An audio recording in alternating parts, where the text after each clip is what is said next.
नमस्कार दोस्तों। तो अपने एक टॉपिक पढ़ रहे थे, कौन सा, बीज, यानी कि अपना बीज टॉपिक चल रहा था, जिसमें अपनों ने फर्स्ट लेक्चर में तो अपने पढ़ लिया था कि बीज क्या होता है और जो उत्तम जो बीज होता है उसके मतलब कैरेक्टरिस्टिक पढ़ लिए थे, ठीक है। और जो जर्मिनेशन परसेंटेज जब पढ़ लिया था। और सेकंड लेक्चर में अपनों ने जो बीज के प्रकार और सीड इंडेक्स वगैरह वो पढ़े थे, टेस्ट वेट वगैरह, है ना। तो आज अपना एक बीज से रिलेटेड ही टॉपिक है जिसका नाम है बीज सुषुप्तावस्था। क्या है? बीज सुषुप्तावस्था। बीज सुषुप्तावस्था, इसको अपने कहते हैं इंग्लिश में सीड डोरमेंसी। क्या कहते हैं? Seed dormancy. सीड डोरमेंसी, बीज सुषुप्तावस्था या सीड डोरमेंसी। देखो क्या होती है सीड डोरमेंसी, किसे कहते हैं? देखो एक बीज है, ठीक है, यानी कि बीज के अंदर, उसके अंदर सभी परिस्थितियां कह लो या सभी दशाएं कह लो उसके अनुकूल है, फिर भी वो मतलब कि अंकुरित नहीं हो पाता है। यानी कि एक सीड है, कोई भी एक बीज है, ठीक है, उसमें मतलब कि यानी कि अंकुरण के योग्य जो भी उसको चाहिए, अंकुरण के योग्य जितनी भी जो दशाएं होती है, जितनी जो परिस्थितियां होती है, वो सब है। यानी कि वो उसके जो परिस्थितियां वो सब अनुकूल है अंकुरण के लिए। पूर्ण कह दो, पूर्ण परिपक्व बीज है, सब कुछ उसके अनुकूल है, लेकिन फिर भी उसमें क्या नहीं होता? अंकुरण नहीं होता, यानी कि वो जर्मिनेट नहीं होता। उसको कहते हैं अपने बीज सुषुप्तावस्था। यानी कि फिर वो बीज क्या होता है, यानी कि डोरमेंसी में चला जाता है, इसलिए उसका जर्मिनेशन नहीं होता, ठीक है। उसको बोलते हैं अपने बीज सुषुप्तावस्था। ये जो बीज सुषुप्तावस्था होती है, या तो बाहरी कारणों से हो सकती है या फिर बीज के आंतरिक कारणों से हो सकती है। बाहरी या आंतरिक। देखो बाहरी का तो मतलब हुआ जैसे कुछ प्राकृतिक कारण कह सकते हैं, या फिर अपने कह सकते हैं कि जो सीड कोट होता है, जिसको अपने बीज का कवच कहते हैं, वो हार्ड होता है, ठीक है, कठोर होता है। और आंतरिक की बात करें तो इसमें कुछ रासायनिक, कुछ उसमें कुछ क्रियाएं होती है, कायर की वगैरह होती है, संरचनात्मक जो सीड का जो ढांचा है उसमें वो अपने कह सकते हैं, ठीक है। उसकी वजह से क्या होता है, बीज डोरमेंसी में चला जाता है, सुषुप्तावस्था में चला जाता है, और सभी दशाएं उसके अनुकूल होते हुए भी वो ग्रो नहीं कर पाता, वो अंकुरित नहीं हो पाता, ठीक है। तो ये तो बीज सुषुप्तावस्था होती क्या है वो आपको समझ आ गया होगा। तो अब अपने इसके टाइप पढ़ते हैं, यानी कि कितने टाइप की होती है। जनरली ये जो बीज सुषुप्तावस्था होती है 3 टाइप की होती है। अपन पढ़ते हैं types of seed dormancy. Types of seed dormancy, या अपन कह सकते हैं बीज सुषुप्तावस्था के प्रकार। जनरली ये 3 प्रकार की होती है। कितनी? 3 प्रकार की। अंदर साइड वाली। जनरली ये 3 प्रकार की होती है। कितनी? 3 प्रकार की होती है, जिसमें फर्स्ट है जिसको अपने कहते हैं प्राइमरी, प्राथमिक। क्या कहते हैं? प्राथमिक सुषुप्तावस्था। क्या कहते हैं? प्राथमिक सुषुप्ता अवस्था, या फिर इसको अपने इंग्लिश में कह सकते हैं प्राइमरी सीड डोरमेंसी या प्राइमरी डोरमेंसी। क्या कह सकते हैं? प्राइमरी डोरमेंसी, यानी कि प्राथमिक सुषुप्तावस्था या प्राइमरी डोरमेंसी। और फिर जो दूसरी होती है वो होती है अपनी द्वितीयक।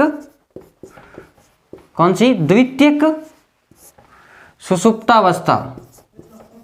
द्वितीयक सुषुप्तावस्था, इसको अपन कह सकते हैं सेकेंडरी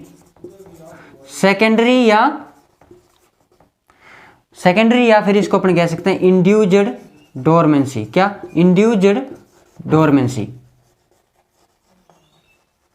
ठीक है। और तीसरी जो अपना जो टाइप है सीड डोरमेंसी का, उसको अपन कहते हैं इनफोर्सड या इम्पोज्ड, या हिंदी में कह सकते हैं उसको बलकृत। क्या? बलकृत सुषुप्ता अवस्था। बलकृत सुषुप्ता बलकृत सुषुप्ता अवस्था, या इसको इंग्लिश में लिखना चाहो तो आप लिख लो इनफोर्स्ड या इम्पोज्ड, क्या, इम्पोज्ड डोरमेंसी।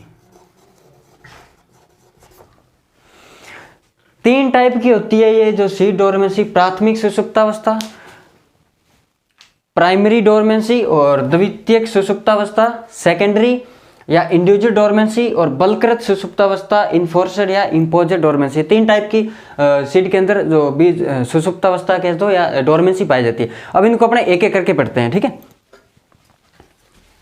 तो अपने सबसे पहले पढ़ते हैं प्राथमिक सुषुप्तावस्था या प्राइमरी सीड डोरमेंसी। देखो क्या होता है इसमें, इसको अपने कह सकते हो कि प्राकृतिक सुषुप्तावस्था कह सकते हैं, यानी प्राकृतिक कारणों से होती है ये, क्या, प्राकृतिक सुषुप्तावस्था भी आप इसको कह सकते हो, प्राकृतिक सुषुप्तावस्था। यानी कि इसके अंदर क्या होता है कि सीड की जो खुद की जो कायर की संरचना होती है ना, वो उनकी समय की सीड की खुद की कायर की संरचना उनके कारण होती है, यानी कि कुछ प्राकृतिक सुषुप्तावस्था, यानी इसमें प्राकृतिक होती है। जैसे अपने इसमें कह सकते हैं कि जैसे सीड, मतलब सीड का जो कवच होता है ना, जिसको अपने सीड कोट कहते हैं, सीड कोट, वो उसकी हार्डनेस या अपने कठोरता बोल लो, हार्डनेस, ठीक है। यानी कि जो सीड का कोट होता है ना, वो कैसा होता है, हार्ड होता है। तो उसकी वजह से क्या होता है, सीड होता है, सीड के ऊपर जो सीड कोट होता है वो हार्ड होता है। उसकी वजह से क्या होता है कि हार्ड सीड कोट होने की वजह से उसमें क्या, गैसों का या फिर अपने कह लो कि पानी का उसमें विनिमय नहीं होता, उसमें ट्रांसफर नहीं होता। उसकी वजह से क्या होता है, फिर गैसों और उसमें नहीं होता तो उसका जर्मिनेशन नहीं होता, यानी कि सीड कोट हार्ड होने की वजह से, ठीक है।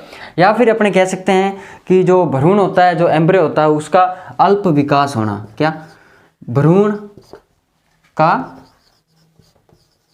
अल्प विकास, यानी कि जो एम्ब्रियो होता है ना सीड का, वो मतलब उसका जो डेवलपमेंट होता है वो अल्प होता है, ठीक है, अल्प विकास, ठीक है। तो ये तो अपनों ने पढ़ी प्राथमिक सुषुप्तावस्था, ठीक है। यानी कि इसको ऐसे बोल लो, प्राथमिक सुषुप्तावस्था बोल लो, चाहे प्राकृतिक सुषुप्तावस्था बोल लो। सीड कोट है, बीज का कवच है, वो हार्ड है, ठीक है। तो क्या होता है, गैसों का या जो पानी है, वाटर, उसका जो मतलब कि विनिमय नहीं होगा, तो उसकी वजह से क्या होता है कि बीज डोरमेंसी में चला जाता है, ठीक है, और अंकुरित तो नहीं होता है, या फिर भ्रूण का अल्प विकास की वजह से ये होता है, ठीक है। ये तो अपना फर्स्ट हो गया, ठीक है। इसके बाद में सेकंड है सेकेंडरी, 2 नंबर,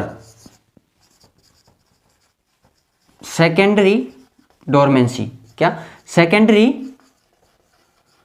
डोरमेंसी। और इसको अपने हिंदी में कहते हैं द्वितीयक, क्या, द्वितीयक सुषुप्तावस्था,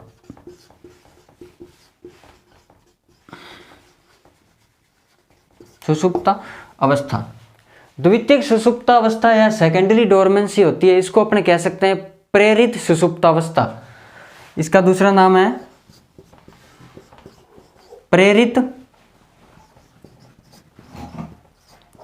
सुषुप्ता अवस्था,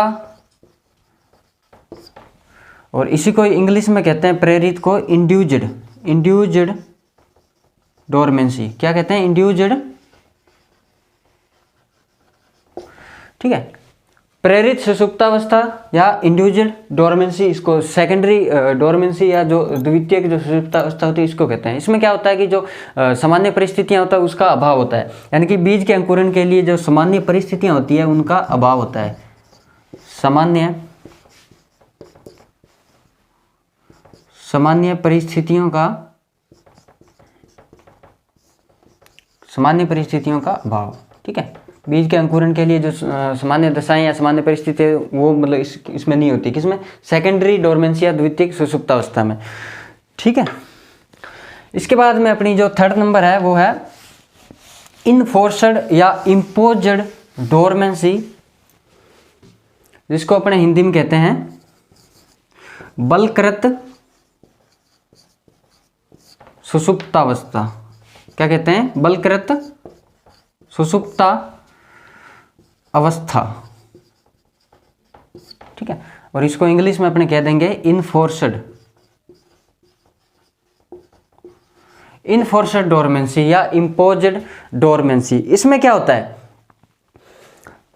इसमें क्या होता है कि जो सीड है, जब अपन सोविंग करते हैं ना सीड की, यानी कि मर्दा में सीड की सोविंग करते हैं, तो वो मर्दा के अंदर सीड काफ़ी गहराई में नीचे चला जाता है, यानी कि सीड जो है वो सोइल में या मर्दा में नीचे गहराई में चला जाता है। तो उसकी वजह से क्या होता है, उसका जर्मिनेशन नहीं होता, या अपन कह लो उसका अंकुरण नहीं होता। फिर भी जैसे धीरे धीरे वो ऊपर आता है सोइल के, फिर उसका जर्मिनेशन होता है। यानी कि मर्दा के अंदर जब बीज नीचे काफ़ी गहराई में चला जाता है तो उसमें अंकुरण नहीं होता। तो इसमें जो थर्ड जो होती है बलकृत सुषुप्तावस्था, इसमें सीड गहराई में चले जाने की वजह से अंकुरण नहीं होता, इसलिए ठीक है। फिर या फिर अपने ऐसे कह सकते हैं कि जो CO2 होती है, कार्बन डाइऑक्साइड, उसकी अधिकता, CO2 की अधिकता, ठीक है, CO2 की अधिकता, या फिर जो तापक्रम है उसका अपने अभाव कह सकते हैं।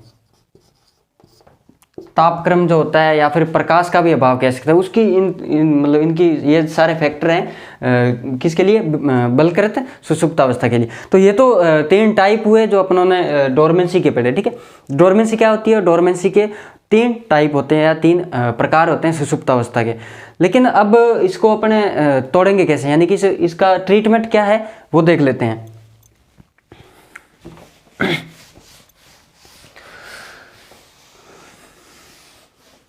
देखो, सीड डोरमेंसी या आप कह लो बीज सुषुप्तावस्था को तोड़ने की विधियां, जिसमें पहला आएगा आपका स्कैरिफिकेशन। क्या आएगा, स्कैरिफिकेशन, हिंदी में लिख लो खुरचना। क्या, खुरचना। तो इसमें क्या होता है, देखो इसमें सीड होता है, सीड की जो बाहरी परत होती है, यानी जो सीड कोट होता है सीड का, या जिसको अपने कहते हैं बीज का जो कवच होता है ना ऊपर, तो वो हार्ड होता है। उसको मतलब खुरचते हैं या कह लो एक तरीके से तोड़ते हैं उसको। यानी कि उसको तोड़ने के लिए आप चाहे रासायनिक है या तापीय है या फिर यांत्रिक विधियों का आप मतलब अलग अलग विधियों का उपयोग करते हो, तो उसको तोड़ने के लिए जो अपने मतलब उपयोग करते हैं अलग अलग विधियां, तो वो सब इसमें आते हैं स्कैरिफिकेशन या खुरचना के अंदर, ठीक है। तो इसमें अपने देखें एग्जाम्पल की, तो जैसे KNO3 है, पोटेशियम नाइट्रेट KNO3, इसका 1 से 3% घोल लेते हैं। कितना, 1 से 3%, ठीक है। तो इसमें 1 से 3% पोटेशियम नाइट्रेट का घोल लेके इसमें सीड को डुबोते हैं। तो इसका जो मतलब कि जो होता है ना, डुबोने के बाद में इसको बाद में छाया में सुखाते हैं, और फिर इसको मतलब बीज को ऐसे रगड़ते हैं। तो फिर क्या होता है, तो वो जो सीड कोट होता है वो मतलब हार्ड जो सीड कोट होता है वो फिर मुलायम हो जाता है, ठीक है। इसके बाद में एक तो हो गया आपका KNO3 1 से 3, ये एक तरह का रासायनिक विधि कह सकते हो आपके बीज की बाहरी परत तोड़ने की, क्या, रासायनिक विधि। एक आलू में जो सुषुप्तावस्था होती है ना, आलू के अंदर, किसमें, पोटैटो में, उसको तोड़ने के लिए एक केमिकल आता है थायोयूरिया। थायोयूरिया, तो इसका 1% लेते हैं, यानी कि ये कितना लेते हैं, 1%। 1% थायोयूरिया लेते हैं आलू की सुषुप्तावस्था तोड़ने के लिए। और इसके अलावा जो एक हार्मोन है जिब्रेलिक एसिड, नाम सुना होगा, प्लांट हार्मोन है जिब्रेलिक एसिड। 1% थायोयूरिया और जिब्रेलिक एसिड, इसका छिड़काव करते हैं तो आलू की जो सुषुप्तावस्था है मतलब वो टूट जाती है, ठीक है। इसमें यानी कि ट्रीटमेंट कर सकते हैं इसमें आलू की सुषुप्तावस्था के, ठीक है। इसके बाद में जो कॉटन होता है ना अपना, जो कपास होता है, उसके सीड के अंदर जो डोरमेंसी होती है, उसको तोड़ने के लिए अपने सल्फ्यूरिक एसिड यूज करते हैं। किसको, जो H2SO4 जिसको बोलते हैं अपने, H2SO4 या सल्फ्यूरिक एसिड कह सकते हैं अपने इसको, सल्फ्यूरिक एसिड, सल्फ्यूरिक अम्ल है ना। H2SO4 क्या बोलते हैं, सल्फ्यूरिक अम्ल। तो इसका एक डोज है या कह लो आप अनुपात में, मतलब किस अनुपात में डालते हैं, तो ये 1:10 में डालते हैं, जिसमें आपका H2SO4 अनुपात कपास के बीज है ना, यानी कि कॉटन का सीड लेते हैं, ये आपको अनुपात याद करना है, 1:10 H2SO4 अनुपात कपास का सीड। कपास के सीड के अंदर जो डोरमेंसी होती है ना, वो इसे H2SO4 से तोड़ी जाती है। ठीक है, तो ये स्कैरिफिकेशन या स्कैरिफिकेशन हो गया। ठीक है, जिसको अपने हिंदी में खुरचना कहते हैं ना, मतलब बीजों को बाहरी परत को कोई भी रासायनिक या यांत्रिक या तापीय विधि से खुरचते हैं। ठीक है, या फिर आप इसके अंदर जैसे आप गर्म जल से भी आप बीज की जो डोरमेंसी होती है वो आप तोड़ सकते हो गर्म जल से। ठीक है, यानी कि 75 से 100 डिग्री सेंटीग्रेड पर उसको वाटर को उबालोगे और इससे भी ये टूट जाती है। ठीक है, और फिर अपना नेक्स्ट जो मेथड है जिससे अपने बीज की जो शुष्कता अवस्था है वो तोड़ सकते हैं, कौन सा है? स्ट्रैटिफिकेशन।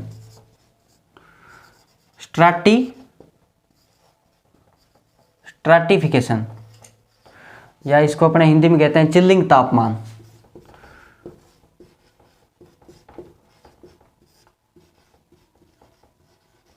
क्या कहते हैं? चिल्लिंग तापमान। ठीक है, स्ट्रैटिफिकेशन है चिल्लिंग तापमान।